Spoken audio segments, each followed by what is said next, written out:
everybody, it's Kayla. Listen, I know that I missed making the full moon in Sagittarius video and then the new moon in Cancer video. I was going through something after those damn eclipses that we had. I'm always going through something, I swear. Like every moon cycle that we have, I'm like praying for peace. But I'm here, it's the 4th of July, I didn't drink, I didn't go out today, sadly. I wanted to go see fireworks, but I do hear them, and I'm hoping that they don't interrupt the audio of this. But I hope everybody had a good 4th despite the US crumbling to pieces. Hopefully you were still able to have a good sociable day with the people closest to you. I'm currently with the people closest to me. I'm sitting in bed with my stuffed animals and my pillows, and I even shut my AC off for you guys, even though it's so humid out, to record this video. And we're gonna collect ourselves and hope and pray and cross our little fingers that I'll be able to be consistent with the upcoming moon cycles. So I actually want to talk a little bit first about this new moon in Cancer, because the Cancer and Capricorn axis in the middle of the summer every year is like one of my favorite new and full moon cycles. And I think it just, well, I'm a Cancer sun, so I'm probably being a little biased about that. However, I think it just kind of is like almost like this check-in with like our planetary parents. Like when I think of Cancer and Capricorn, it does give me mommy daddy energy, not only because it's like the archetype of mother and father when we're talking about like zodiacal themes, but it just gives me very much feminine versus masculine. And because they're sister signs, meaning like we're gonna have a new moon in one of them and a full moon in the next one following, I think it's a fun month where we get to like rebalance those energies within ourselves through like inviting new experiences, opportunities, etc. in our life. In this case, it was in Cancer, and now removing and ending and closing out cycles within masculine energy within Capricorn. So this new moon in Cancer was big, right? Because we also had Mars square Pluto, and I feel like in general, having a new moon in Cancer is about really redefining what home and family and security looks like to us. Of course, in all ways, it doesn't have to be just our blood family, but where we actually feel at home. In what ways do we domesticate our lives in order to like soothe our inner child? Where do we feel most at home in our life? What does home even mean to us?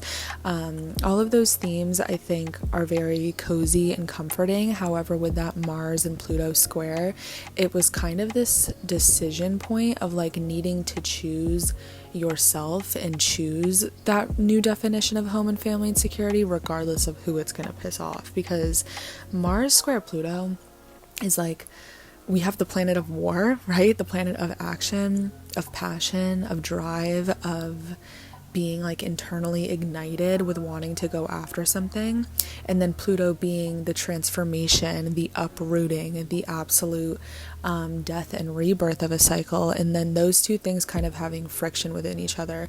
So it is very storm cloud in a way that could be very productive and could look like making huge changes in your life with a lot of energy and a lot of passion and motivation and discipline behind you. But usually not without having to let something go in the process. So I really like this new moon because it's opening the doors to like a softer side of you, but having to make these like really hard transitions in order to reach that oasis. So now when we're looking at this full moon in Capricorn, Capricorn's more, it's an earth sign, so it's a lot more grounded, it's a lot more disciplined, it's determined, it's hardworking. It does have this reputation of being cold. Of course, at the end of the day, with it being a sister sign of Cancer, it still has that same sensitivity and that same need for nurturing and comfort and seeking security, but it's just manifested and approached and really achieved through a different vessel. I would say with Cancer being a water sign and just being emotional and intuitive and sensitive, it's really good at going with what it feels. It's a cardinal sign, so not only is it flexible in the sense that it's water, it's always transforming, but it's always kind of on the go. It wants to do those next things, and Capricorn shares that cardinal energy with it. It's always moving on to the next. However, it's a bit more grounded, and it's here for the long haul. It's here to kind of play the long game despite the challenges, the obstacles, the delays, everybody else getting ahead of you, etc. So having a full moon in Capricorn, I think, is exciting when it comes to letting go, purging, and closing cycles around what is like getting in the way of you taking yourself seriously. Because Capricorn really has its head screwed on straight. Capricorn makes me think of somebody who maybe from a young age was very studious and determined while everybody else was out like drinking and partying, maybe in high school or even into college, and this person just maybe a little bit earlier than the average person saw the importance and the value of sticking to your values and seeing how that can pay off in the long run once everybody, you know, starts to settle down from their irresponsible ways. And of course, that's not to make Capricorn sound like this superior, all-knowing sign. I think there is a little bit of, maybe arrogance isn't the word to Capricorn, but maybe being a bit pretentious, but I'll give them the benefit of the doubt in the sense that they usually don't have a choice than to be that way. I feel like Capricorn, I mean, it's ruled by Saturn, which is challenges, limitations, restrictions, hard work, but reaping all of the rewards of committing to that hard work and that determination and seeing it pay off. It's just usually a little bit later. It has some late bloomer energy to it. And this is the energy of like someone who grows up quickly, or they have to have a lot of adult responsibilities on them from a very young age. This is someone who has like 80-year-old energy at like 25 because they've been through the ringer so many times. And Cancer, on the other hand, despite its wisdom through emotions and through emotional experiences and through empathy, it kind of maintains this youth, and that's because it's ruled by the moon. So that this guy goes back to like mommy daddy energy, where if you think of this dynamic between a pair of parents, this could be like the very sensitive, intuitive mother who does the gentle parenting and is very aware and conscious of what the kid is thinking and feeling, and you know, teaching them to trust their own intuition, while the father still very much loves the child, but is a little bit more stern and kind of nudges this kid to appreciate the importance and the value of hard work, of value, of importance of things, etc. So I like seeing these two energies pop up, you know, within the same, I mean, it's not the same month, but in the same span of 30 days. So this full moon, when we look at the aspects that are going on, let me pull up the screenshot that I took really quickly. We don't have the intensity of Mars square Pluto. However, there is a loose conjunction between this full moon and Pluto because they're both going to be in Capricorn, and Capricorn is retrograde right now. I do have another video on that. Pluto retrograde is really about dismantling power and control dynamics and figuring out where we allow other things, people, you know, this is determined by where Capricorn is currently, where it's ruling your chart, where Pluto is currently transiting in your chart, but dismantling the power and control dynamics along the themes of that house, and to have this kind of loosely, and when I say loosely conjunct, I mean within 9 to 8 degrees or so, it's going to add that intensity. It's going to add that edge to it. Pluto, I think, is an intimidating planet because it kind of rips things from our hands even when we're not ready to let go of them. It likes to dismantle. It likes to destroy. However, I feel like Pluto doesn't come in with its wrecking ball energy unless it's called upon, like unless it's necessary. Pluto isn't this big bad guy that wants you to be unhappy. In fact, I would argue it's similar to Saturn, where it wants you to be happy, but it will teach you through tough, transformative, intense lessons that will require you to really have to let, you know, a certain side of you die in order to progress into the next chapter. So having that loose conjunction between a full moon already being arguably pretty intense. I mean, full moons are purging, letting go, having to close a chapter. We always know that the energy on a full moon is, I feel like it's not even comparable to new moon energy. New moons feel so light and so airy and so exciting and celebratory, and to me at least, I don't know, again, maybe this is because I'm a Cancer, I'm also a Scorpio rising, the fact that a full moon to me feels incredibly heavy and usually like actually feels like I'm dying every month. Of course, I'm just being dramatic, but the full moon in combination with Pluto is like, I feel like two of the most intense things you could add together. I think there will be a little bit more stability though with Capricorn. It's very sobering.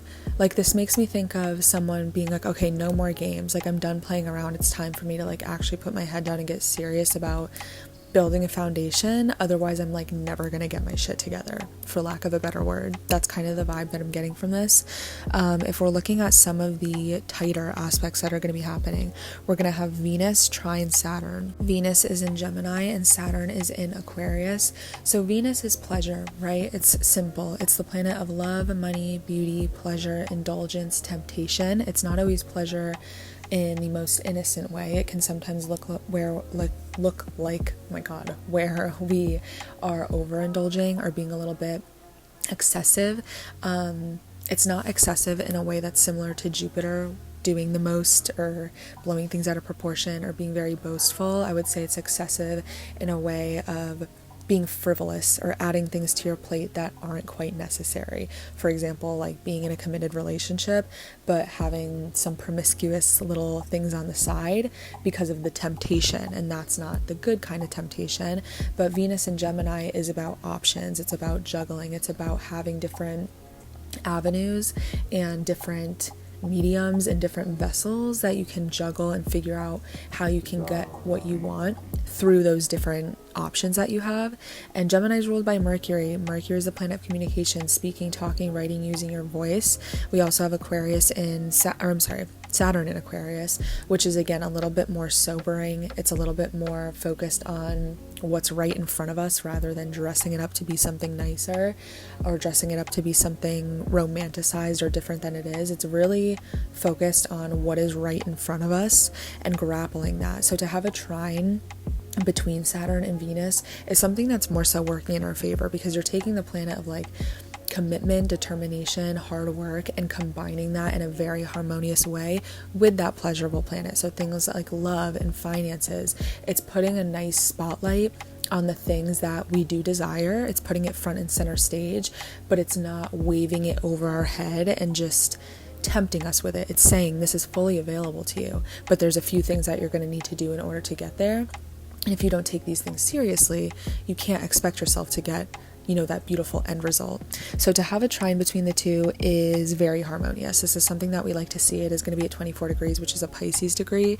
And Pisces is really about escapism. It's very boundless. It's very intuitive. It's all the things that are very mystical that we can't see or touch, but that reside within our subconscious. So I feel like this might be asking us to set more boundaries, because Capricorn and Saturn and Aquarius, I would say, is very, I hate to keep repeating myself and using the word sobering, but it's very sharp edged. It's like, this is what's right in front of you. This is what you're dealing with. These are the changes that you're going to need to make. And Pisces likes to round out those edges and bend and make the rules flexible and try to make them more comfortable and try to ignore them and try to, like Pisces is like knowing you have something to do but getting too stressed out about it and putting Netflix on and watching an entire show when you know you should be doing something else. So I feel like with that Pisces degree, this is a small detail that's not really that crucial into it, but it does kind of make me think that like maybe there's some encouragement to, yes, trust our intuition, be creative, focus on our feelings, focus on wish fulfillment here, but not to the point that we're romanticizing something, or rather, quote unquote, just manifesting and hoping that by having enough faith the work will be done for us, but rather combining the two, using that intuitive, watery energy of Pisces, but that really grounded, determined, hardworking, realistic, logical energy that Capricorn is really providing to us as well. Capricorn and Saturn. We were talking about Saturn here. The other really tight aspects that we have is we have Neptune sextile Pluto. So when we have sextiles, I would say it's like a moment of potential. It's kind of like someone giving you the key that you needed in order to make something happen. It's an opportunity. It's a chance. It makes me think of someone being at the right place at the right time and getting like that perfect moment of opportunity to make something happen. So Neptune being very similar to Pisces in the sense that, again, it's like escapism, dreams, intuition, beauty, glamour, romanticization, manifestation, illusions, etc. There is this like very faded, dreamy aspect that's happening here. And in sextile to Pluto, opportunity to Pluto, it's kind of like that transformation, that change, that big letting go in order to step into the next chapter that we want to happen. Again, happening in Capricorn, we kind of need to remove the bulk or get real, because now Neptune is retrograde. So it's like taking the blinders off, seeing things for what they really are, taking the rose-colored lenses off and seeing reality for what it is. You know, I don't have that dreaminess of Neptune right now. It's games are over. Games are over. It's time to get serious, and it's time to do what you need to do in order to make things happen. And with Neptune retrograde, it's like waking up from a long nap and like figuring out where you are, what time it is, and like snapping into reality and being like, oh my God, I slept through this, or like I missed my appointment, or like I missed my test. Like it's that sobering slap in the face of reality that like you had missed the important thing the whole time because you weren't seeing clearly, or because you were distracted, or because you were avoiding something or brushing it under the rug. So I feel like it's kind of working in our favor, the retrograde of Neptune right now, with that sextile, again, harmonious aspect of an opportunity to make a really big change, again, possibly dismantling power and control dynamics in the area of our chart that Capricorn rules. We do have Mercury sextile Uranus. The moon is also going to be square Jupiter, so that's a good thing because Jupiter is a benefic, so it's usually working in our favor more often than not. However, Jupiter expands anything it touches, good or bad, so I do want to touch on the fact again that full moons are pretty dramatic to begin with. Jupiter can sometimes have a tendency to blow things out of proportion or turn a small issue into a big issue, overdo it, overspend, overindulge, push your limits too far, etc. So with a square to the moon being here, there might be still a lucky opportunity, like a stroke of luck, a stroke of good fortune, maybe something unexpectedly kind of going your way. I'm thinking of like Wheel of Fortune energy. But I would say that you want to be careful with avoiding biting off more than you can chew, or like bragging about something before it's fully confirmed. That's kind of the energy that I get from this. What was the other thing I wanted to say? We have Mercury sextile Uranus, and then we also have Chiron and square Mercury.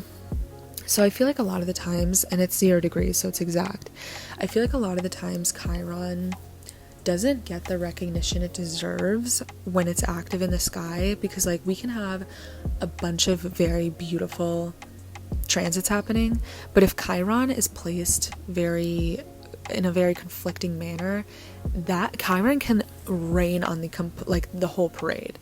Like there could be a whole blowout storm canceling of the parade because Chiron isn't happy. And I'm not saying that to be funny, it's just that Chiron is so sensitive, it's very wounded.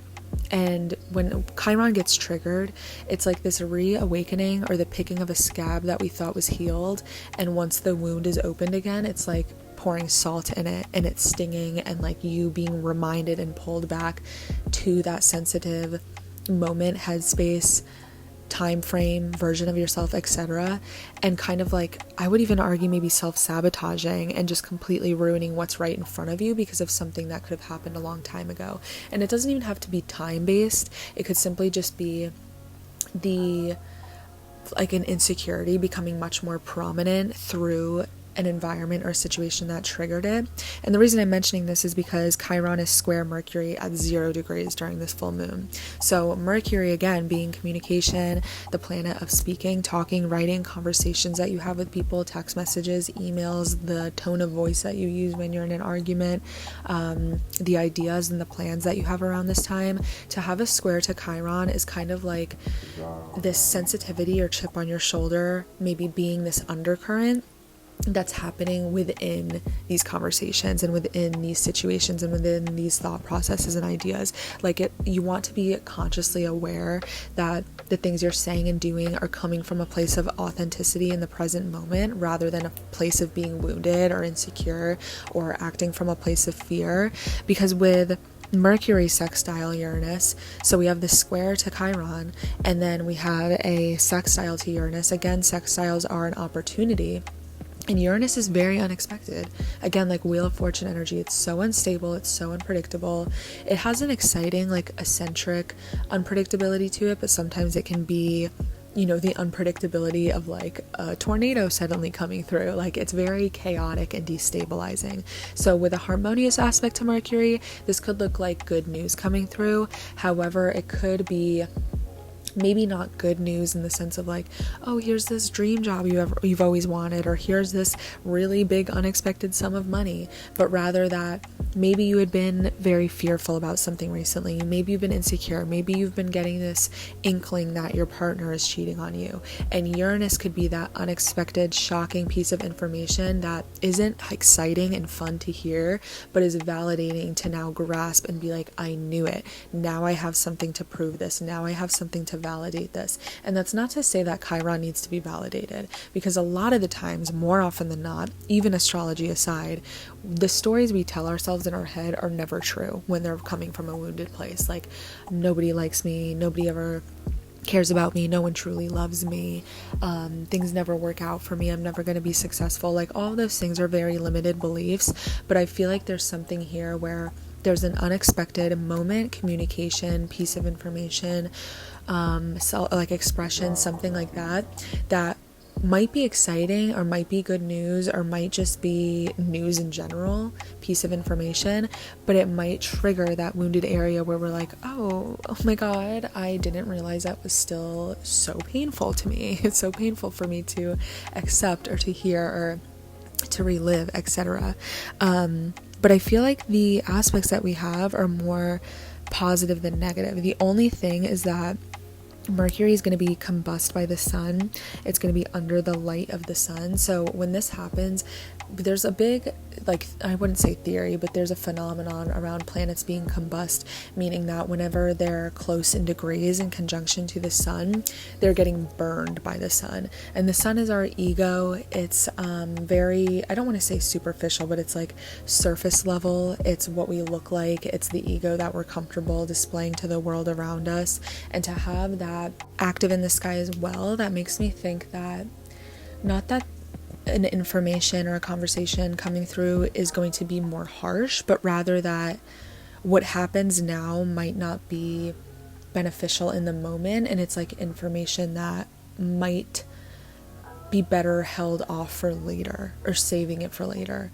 And I don't want to say being secretive or like using this as an opportunity to like gossip or take a conversation between you and somebody else and bring it to somebody else to revise, but it makes me think that like you might put two and two together in a minor way during the full moon that can come in very handy later.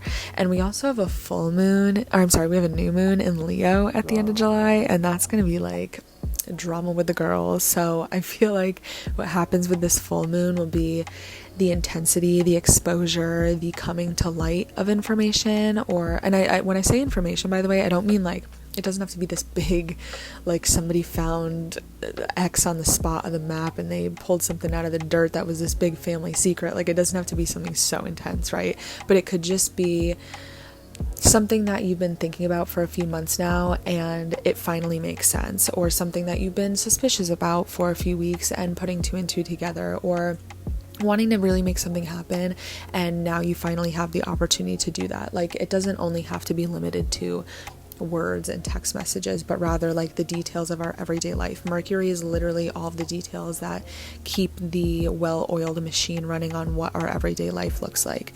So with that being said, if we're looking at if we zoom out a little bit and look at new moon to new moon, so new moon in Cancer, full moon in Capricorn right there in the middle, sandwiched between the two, and then the new moon in Leo, there's a lot of luminary action going on in the sense that Cancer is ruled by the moon, Leo is ruled by the sun, Capricorn is ruled by Saturn. Those three planets together, that's our emotions, the most private area of our life, who we are at the core, who we are behind closed doors, our family, our roots, our inner child, our nostalgia, our childhood trauma, all the depths and intensity, both good and bad, around home, family, intimacy, roots, etc. And then we have Saturn being lessons, karma. Saturn is also retrograde, so there's a rebalancing of karma right now. Restriction, limitation, having to learn things through stress points or through conflict or through bumps in the road and obstacles, and needing to be encouraged to overcome them rather than run away from them and grow and mature and become wiser in the process. And then the sun, with being ruled by, or Leo ruling the sun, being our ego, being where we need to check our ego and where we need to kind of stop ourselves at the door and decide what is allowed through in order to pass on to the next chapter. So with this full moon being very prominent, for me at least, around like getting serious, stopping with the games, stopping with the pettiness, stopping with the things that might feel like instant gratification but you know are actually hindering you. For example, what are a few like normal everyday things that people can get in their own ways about? This could look like in an argument with somebody, if it feels better for you in the moment to get the last word or to be petty, but then you know like a few hours later you're gonna feel stupid and wish you had just been mature enough to resolve the issue. That's an example. It could also be having this really big goal and like week to week working really hard on it and knowing you'll get there a lot quicker if you just put your head down for 2 weekends and sat it out just 2 weekends, but still feeling that temptation to go out and party, and then you know you're hungover and you're slowed down all the way up until Tuesday, Wednesday. Like, it's this asking of you to determine what you truly value and what is here to stay, what's going to help you cultivate and build that really strong foundation, and what is really just frivolous and unnecessary and just an addition, a decoration to maybe sprucing up this really big goal in order to make it more digestible and having to maybe let go of it. It almost makes me think of like taking off the training wheels and getting serious now and riding the big girl bike. So I think this is a really exciting time. I know that full moon, or just moons in Capricorn, the moon in Capricorn in general, people maybe sometimes see it as more boring or more serious or more, you know, orthodox or traditional or conservative or whatever it is, maybe not even feeling anything at all. And maybe as a Cancer, I just relate to it because it is a sister sign and I do appreciate the values of Capricorn, but I do feel like this is going to be a nice, stable transition step that we take before this big showing out, popping out moment of drama that we're going to have with this new moon in Leo at the end of the month. Any other aspects I'm looking at just to mention in case they become prominent with where we're going to talk about how this is affecting all the signs? I don't see anything too intense. I would just say, I mean, the moon is in a very loose conjunction trining Mars, so that's good because there's some vitality helping us rev the engine of making those changes and having the motivation and the discipline to make those changes. I mean, it's also trine Uranus in a 3-degree orb, so Uranus is like so active in the sky lately, and that's why I feel like I'm just seeing so many people break up, I'm seeing divorces, I'm seeing people quit their job, I'm seeing people literally get up and move to a different state. Like, there's so many transition things going on in people's lives, and that's what Uranus is. It's like waking up and one day things are just not the way that you had been so used to day to day, and having to adapt to it, having to lean into the whirlwind of change rather than like trying to avoid it, and finding the freedom and the liberation in it. So I like that, honestly. I think that adds some fun into the mix. We have Venus trine Saturn, we talked about that. Venus is also square Neptune. That's adding a little bit more of a dreamy aspect to it. However, again, Neptune retrograde. We have all the retrogrades in the sky, and then Jupiter is going to be going retrograde at the end of the month too. So then we're going to have 4 planets retrograde in the sky at once. Oh, and then this moment, guys, I know I say this all the time, and I've said this like since the beginning of the year, but even now, even this far into the year, like who you are today, bro, when the next eclipses come, you're still gonna be such a different person then. I've been telling everybody this since January. I'm like, who you are today is not who you will be November 2022. And I feel like the statement still stands, even though we're halfway through the year.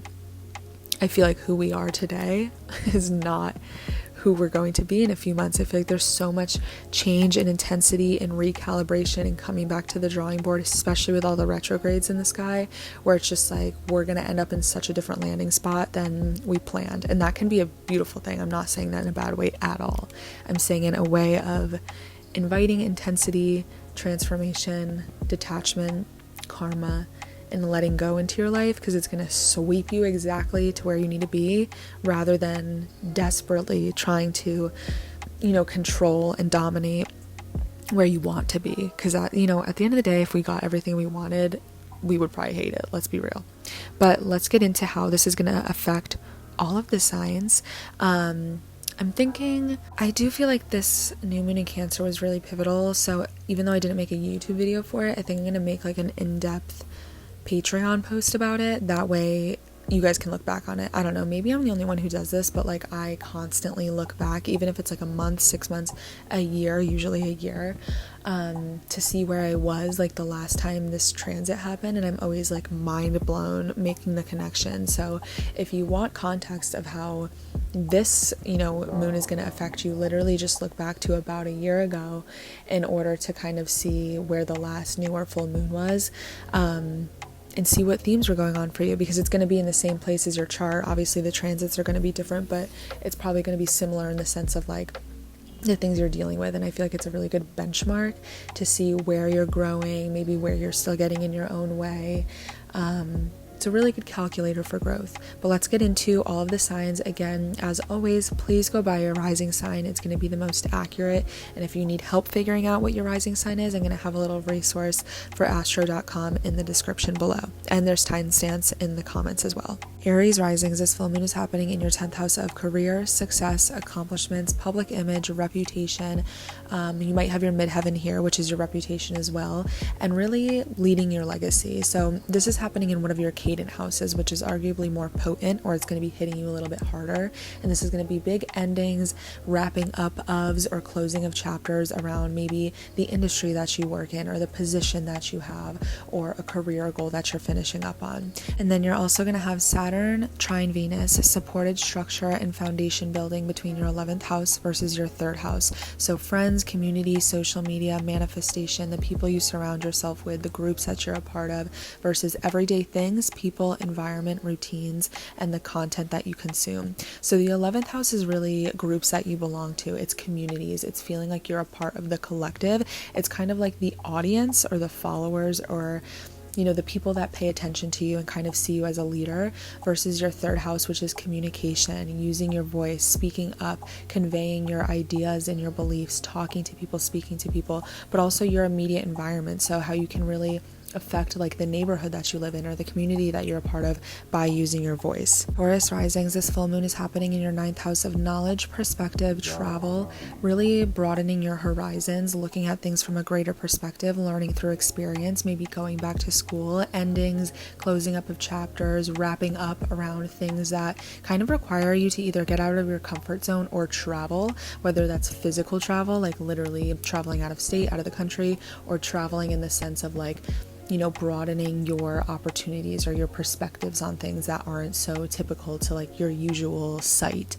You're also going to be having Saturn trine Venus, so supported structure and foundation building between your 10th house of career, and then your 2nd house of finances and your values and things like that. So this is really going to be career, success, public reputation, accomplishments, really the height of your chart, the things that are important when it comes to what you do for work, or what you kind of consider to make yourself successful. It doesn't have to be so capitalistic, but really like leading your legacy.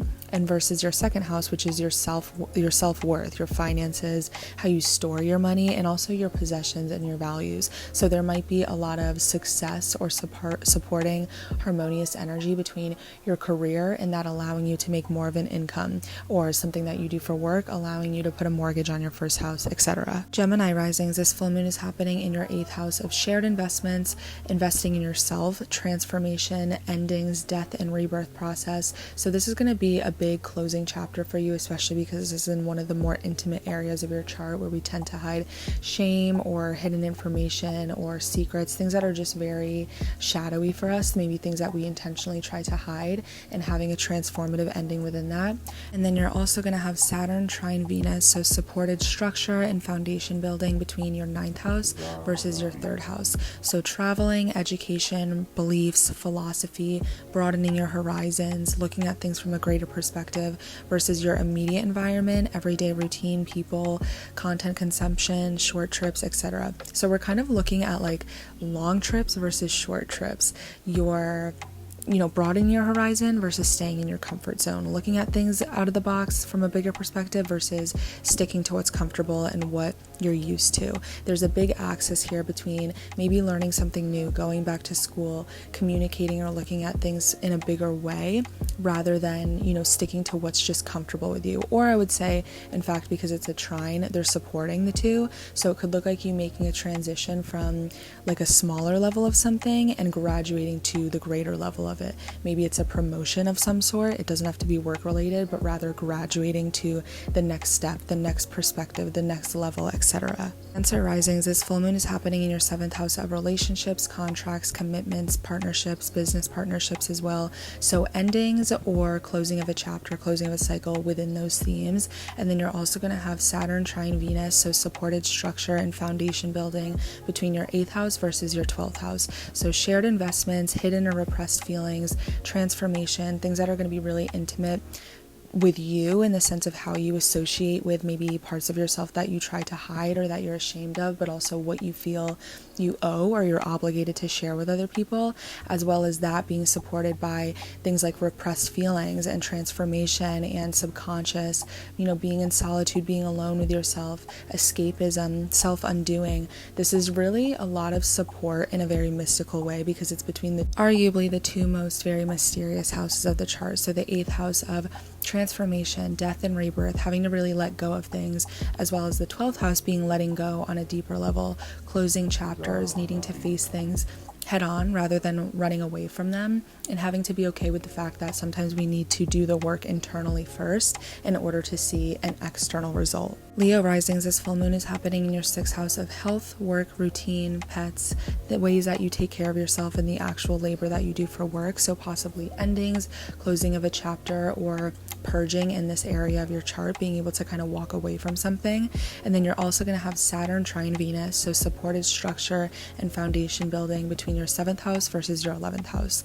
So relationships, commitments, enemies that you're aware of, contracts, business partnerships, etc., versus networking, community, social media, manifestation, and leadership of a group. So there's a lot of support between the connections and the relationships and the commitments that you have to people, the people that you have a shared goal with, and that being supported by maybe being initiated into a larger group or feeling like you're a part of something bigger that's going to help or affect people at large, and that possibly being through the vessel of, social media or manifesting something much bigger than you. Virgo risings, this full moon is happening in your 5th house of creativity, romance, happiness, children, joy, all the things that feel very good and pleasurable to us. So there might be some ending or finishing of a project, tying up all the loose ends around maybe someone you had a fling with or a creative project you've really been working on. But you're also going to have Saturn trine Venus, so supported structure and foundation building between your 6th house versus your 10th house.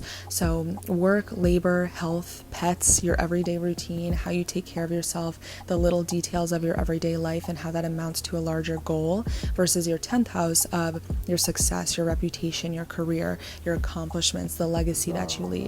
So I feel like this is a good black and white formula that we see here of the little things that you do and take care of yourself and that you incorporate into your routine, despite the fact that they may feel boring or might feel like that you only see results on a smaller level, amounting to a really big payoff when it comes to a larger career goal, kind of breaking down something really big in a professional aspect or a career or a goal or a success aspect into smaller, more digestible steps in order for it to become a lot more realistic to materialize.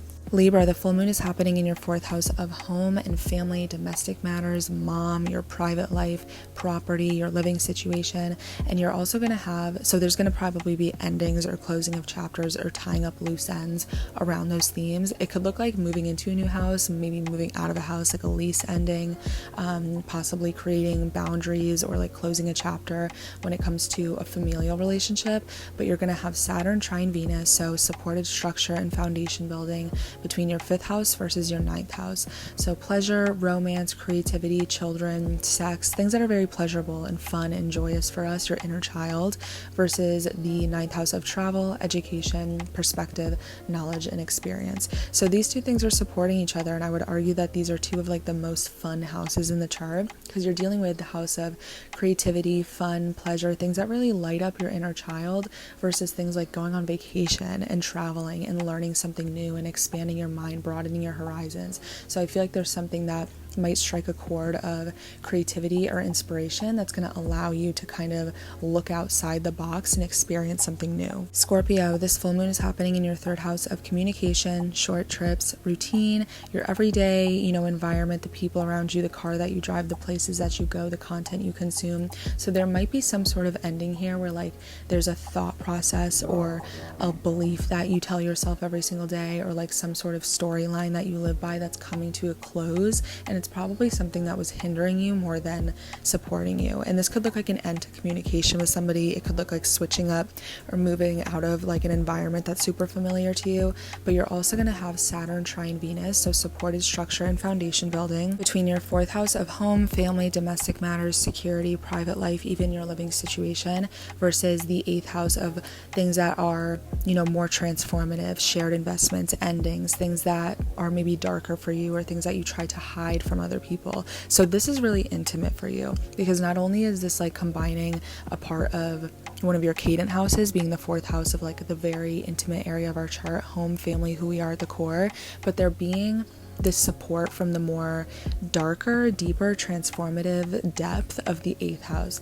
So I feel like there's something that's really transforming like your inner workings. You might not see a lot of physical changes. It might not look like moving into a brand new house right now, or getting right into a new relationship, but rather that you're closing the chapter in things that consume your daily thoughts, and that's going to come from a place of transforming very deeply on the inside, and maybe rewriting what your life looks like, despite your trauma or despite family stuff, having your family support you on this journey of transformation, or maybe needing to come to terms with parts of yourself that you're ready to let go in order to step into this next chapter. Sagittarius rising, this full moon is happening in your 2nd house of personal values, finances, possession, self-worth. So there might be an ending, closing of a chapter, or tying up of loose ends regarding these themes. So this could look like finally like finishing the last installment on a really big purchase, like a home or something like that.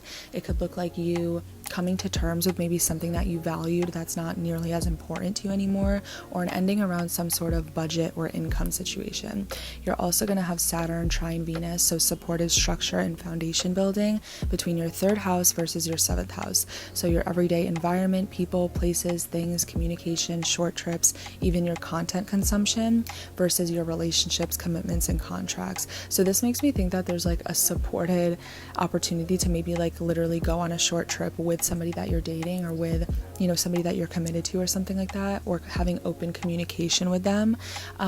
There's going to be a lot of support of like the vessel between your everyday routine and what your environment and daily life looks like now that this person's incorporated into it. So this could even be that you've been dating somebody for a while, or maybe you've been working with a business partner for a while, but now there's this flow where like you guys are coming to terms in a supportive, harmonious way of the things you need to do every day, or the way that you guys need to communicate with each other in order to make something work a little bit smoothly, etc.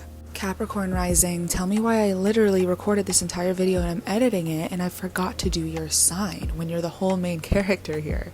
The full moon is going to be in your 1st house of self-identity, who you are, your personality, what you look like. So lots of endings, closing of a chapter, or tying up loose ends around maybe like a style that you have, or a perspective on the world that you have, a way that you want to carry yourself, a personality trait, something that's very indicative of you, a larger image of what you are. And then you're also going to have Saturn trine Venus, so supported structure and foundation building between your 2nd house versus your 6th house. So finances, self-worth, personal values, how you store your money, versus work, health, and your everyday routine. So I like this for you guys because having a full moon in your 1st house, it's not always the most fun. Like sometimes it can look like having a bad day, or having to let go of something, or just having to like kind of take an L on some level. Don't be scared. It doesn't mean anything bad's going to happen to you. You've done this a million times before. But having a full moon in our sign can sometimes just look like having to walk away from a certain version of ourselves. Like, I actually know a Capricorn sun who posted the other day that she's having like a gloomy few days. She kind of wants to just isolate for a few days, look inward, and that's exactly what a full moon in your first house would look like. So this is going to be a good time for you to maybe just isolate and reflect and almost have this like New Year's moment of, okay, what do I want to let go of and what do I want to take with me into this next chapter? But I like this formula for you of having the support between second house versus sixth house, because that's literally seeing the results of your everyday routine, the way you take care of yourself, the way you take care of your mind, the way you take care of your body, the way you take care of your environment, and how that's going to affect your finances, your self-worth, the way that you feel about each other. It's this big connection point between how long-term success is made from readjusting, how do I feel about myself, what do I value, what's important to me despite what other people think, and then incorporating that into something like a workout routine or the boundaries that you set with work or how much you allow yourself to relax on the weekends. Aquarius risings, this full moon is happening in your 12th house of your psyche and spirituality, hidden beliefs, self-undoing, endings in general. So this is really going to be a bigger ending for you, or a closing up of a chapter, tying up of the loose ends around something regarding your subconscious beliefs, maybe a habit that you have, really escapism and things that might have your subconscious fleeting into an area that's hindering you rather than supporting you. So this could look like the end of a negative thinking cycle, or the end of a mental health issue that you've been struggling for a while, or even just the ending of sleep issues. But you're also going to be having Saturn trine Venus, so supported structure and foundation building between your first house versus your fifth house. So your first house is really self-identity, looks, your personality, your perspective on the world, versus creativity, romance, fun, children, joy, pleasure. This is really a romantic, fun, creative house. So to have support between the two of these things, it makes me think that you're getting more in touch with your inner child again, or there's something here where you're trying to reconnect with the fun side of you, and it's really coming back to your old self. So I feel like there's a lot of support in the sense that you're kind of getting like the more fun aspect of this, where there's going to be a harmonious relationship between you, the way that you look, the way that you feel comfortable in yourself, your ego, the way that you really embody just who you are at the core, and that leaning into maybe like attracting a new romantic partner, or feeling like you can enjoy yourself again, doing activities that are very pleasurable for you, etc. Pisces risings, this full moon is happening in your 11th house of friends and manifestation, community, groups of people, social media, etc. So this could look like endings, closing up of a chapter, or tying up a lot of loose ends around maybe a group that you're a part of, whether it's literally like a friend group or something larger like being a part of a church or a Facebook community or something like that. So there might be a closing of a chapter, whether that's you moving on or moving away, not having contact with them anymore. It could look like you deciding to network in a different way or a different area. Maybe you're deleting your social media, but this is also the house of manifestation. So you might literally come to terms with, or like finish up on a project of something you've been wanting to bring to life, and it's finally come to fruition, and now it's just time for you to move on to the next.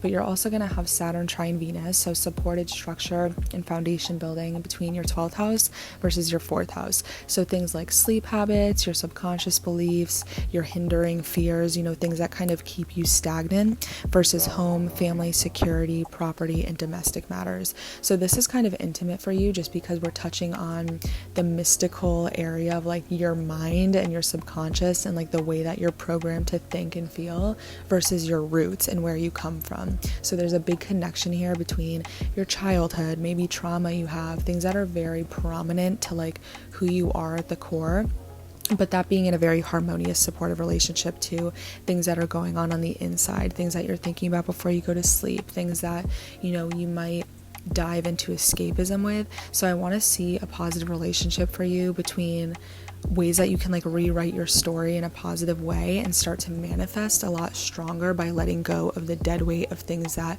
make your narrative sadder than it needs to be or harder than it needs to be, and you kind of dreaming up a much better reality. Thank you guys for listening. I'm sorry I sound so tired. I really am like so exhausted, and I probably should have recorded this when I was in a more energetic mood, but I hope that this was a good return for me, and that this helped you guys understand a little bit better what to prepare for, what to be excited for, what to start doing your summer cleaning for regarding the full moon, and letting go, purging, all that fun stuff. I'm excited for this. Like I said, I think it's going to be a nice kind of stable summertime sadness cleanup before things start to pick up the pace again come fall. And when I refer to fall, I literally mean like late August. To me, that's when fall is, because that makes me think of like when school's starting. But it's gonna get chaotic come the fall, and I know I say it literally every video, but just enjoy the slowness. Enjoy the slowness now.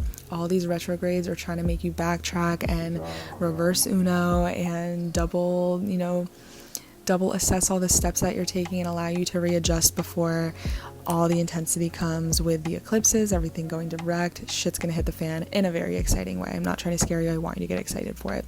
So take advantage of the fact that you have the time and the opportunity right now to like throw everything at the wall and see what sticks. It's okay to mess up right now, it's okay to fail, it's okay to delete and backspace and undo whatever you gotta do. So let go of the things that you know are holding you back and weighing you down, because that's gonna be your number one issue if you don't, if you keep clinging to the things that aren't supporting you.